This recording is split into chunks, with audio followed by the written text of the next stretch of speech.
Moro moro!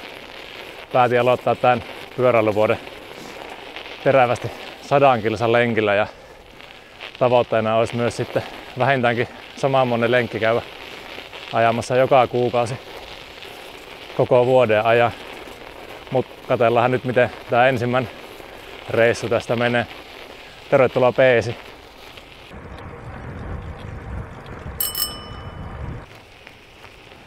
Aika kylmiltään tuli tälle lenkille kyllä lähettyä. Talvipäivän seisauksen jälkeen kävi siinä pari semmoista pientä kevyyttä palauttavaa lenkkiä ajamassa. Ei oikein maistunut, koska tuli polvi niin kipeäksi siitä pitkästä lenkistä. Ja toki siinä oli sitten joulupyhät ja uudet vuodet. Sairastelinkin siinä viikon verran suurin piirtein ja oli vähän reissuja tommosta. Ei ole nyt yhtään lenkkejä lyhyitä tai pitkiä alla. Mutta aamulla sai sitten idea ja toki oli myös mahdollisuus lähteä niin ajamaan pitkää lenkkiä. Olisi voinut ehkä ajatella vähän enemmän. Nimittäin jotenkin ei ollut oikein sitä lähöstä alkaen tai pakkaamista alkaen niin fiilistä. Jotenkin vähän semmonen tuhnunen olo ja kaikki kamat oli huoltamatta ja akut lataamatta sun muuten. Aloin siinä sitten aamuhämärässä väkästelemään, mutta ehkä tää tästä alkaa rullaamaan paremmin. Syksyllä silloin pohdiskelin, että tälle vuotta voisi olla hyvä tämmönen päivälenkki tyyppinen haaste, että ei tule noita yö yli retkeä varmaan niin paljon tehtyä ja olisi kivaa kuitenkin jotain tämmöistä pitkäaikaisempaa suunnitelmaa tai haastetta olisi meneillään, niin päädyin sitten tämmöiseen ja nyt ollaan sitten ensimmäisellä lenkillä tammikuun alussa. Siis niinkö kelvit on semmos kunnosta satanut märkää lunta muutama sentti. Sitten se on jäätynyt. Niin ihan järkyttävä vierintävastus, vaikka se ei niin näytä silleen pahalta.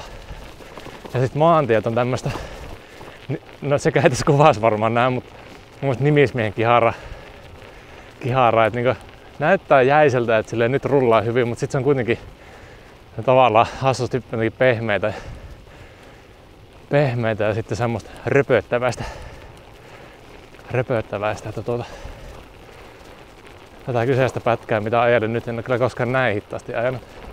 Tasaisella 15 kilsaa tunnissa tällä hetkellä parhaillaan tässä mittari näyttää. Niin vai.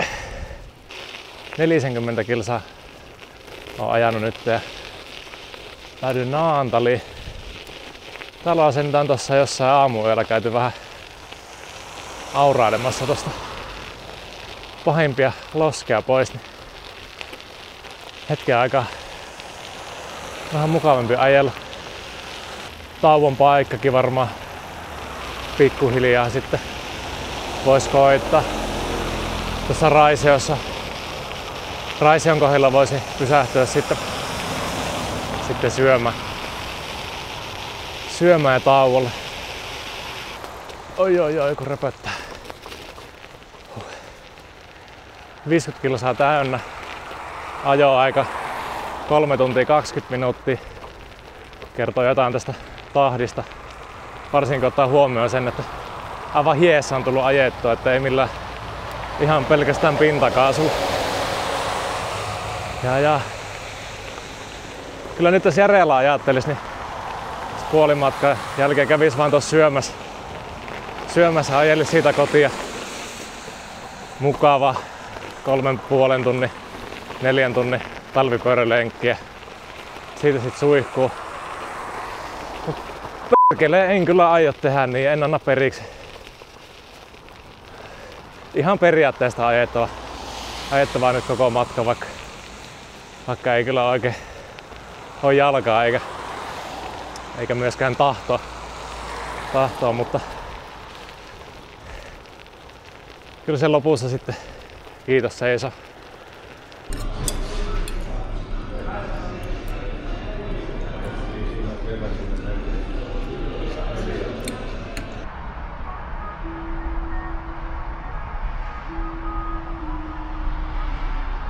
teki pikku tauko tuossa ABC:llä, kyllä aika Edvartti söi mahan täyteen ja täydensi sitten vesipullot siinä. Matka vaan jatkuu. Jotenkin mä ajattelin, että olisi edes teoriassa mahis ajaa tää lenkki valoisa aikaan, mutta nyt tuntuu jo, että aurinko olisi menossa maille. Menee siis hämärä hommiksi, mutta ei anneta se häiritä. Lähdin sitten vähän tänne meille enemmän maaseudulle sompailemaan ton tauon jälkeen. Oli jotenkin onnistunut reitittää itteni tämmöiselle, no tää nyt on jo ihan hyvä tie, mutta tommoselle pienemmille mettäautoteille niin läppä sinänsä, koska ne oli paljon paremmassa kunnossa mitä nuo kelvit, mitä nyt aika pitkä siivu tuli ajettua tossa. Onneksi nyt on sitten tämmöistä vähän parempaa tietä ja toivon mukaan myös sitten nuo maantiepätkät mitä tossa on, olisi vähän paremmassa kunnossa. Mutta usein pitkällä lenkellä on silleen, että kun ensimmäinen puolikas menee silleen kuin siivillä, niin jälkimmäinen voi olla sitten vähän rankempi. Niin tänään on kyllä just toisinpäin, ainakin tän hetken fiilis se, että tuo eka muutama tunti oli tommoista tervajuonteja suorastaan, mutta nyt sitten ton tauon jälkeen tuntuu, että alkoi jalat toimii. Ehkä muutenkin ajo fiilis on parempi. Katsotaan kestääkö loppuun asti. 70 kilsaa alkaa olla täynnä. Nyt voi sanoa, että tulee kyllä ilmaiseksi. Ai et. Ajattelin, että meneeköhän koko satanen silleen, että ei tuu hetkeksikään semmoista pyöräily-flow-tilaa, että pystyy ajelemaan sen suuremmin keskittymättä siihen, että miten homma niin etenee. Toivotaan, että kestää pitkä. Ehkä se oli ne huoltoaseman herkut ja se kahvi. Se kahvi kyllä imeytyi suoraan ikeen, niin varmaan sen myötä sitten alkoi hommas kulaamaan. Siis nämä nastarenkaat on varmaan niin kaikkein suurin turn off pyöräilyssä.